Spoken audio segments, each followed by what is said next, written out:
So hello বন্ধুরা, আজকে সকাল থেকে গাড়ি নিয়ে বেরিয়েছিলাম, কিন্তু গাড়ির ব্যাটারিটা হঠাৎ করে খারাপ হয়ে যাওয়ার কারণে ফিরে আসতে হয়। তো ফিরে এসে দেখি বাবা তেলাপিয়া মাছ আর কই মাছ ধরে রেখেছে। তো সেটা আজকে ঝোল আর ভাত করব। তো কীভাবে করি দেখতে থাকো। দেখতেই পাচ্ছ মাছগুলো পুরো জ্যান্ত, দেখতে থাকো। দেখতেই পাচ্ছ এই প্লুটো কিছুক্ষণ আগে খাওয়া দাওয়া করলো সুজিটা।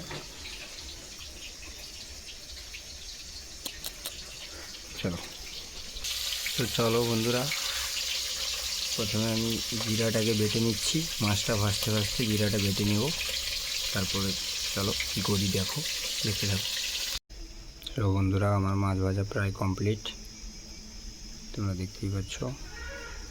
এবারে ঝোলটা করব, দেখতে থাকো, সঙ্গে থাকো। দেখছো কড়াইয়ে তেল দিয়ে দিয়েছি। এবারে কড়াইটা হালকা করে গরমও হয়ে গেছে। পেঁয়াজটা দিয়ে দেবো। পেঁয়াজ ভাজা প্রায় কমপ্লিট। এবার একটু হলুদ, স্বাদ মতো হলুদ, স্বাদ মতো লবণ,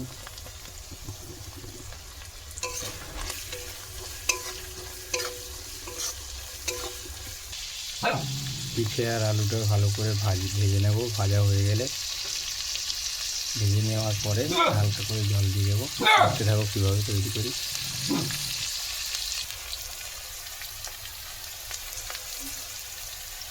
ভাজা হয়ে গেছে, এবারে জিরে বাটার জলটা দিয়ে দেবো।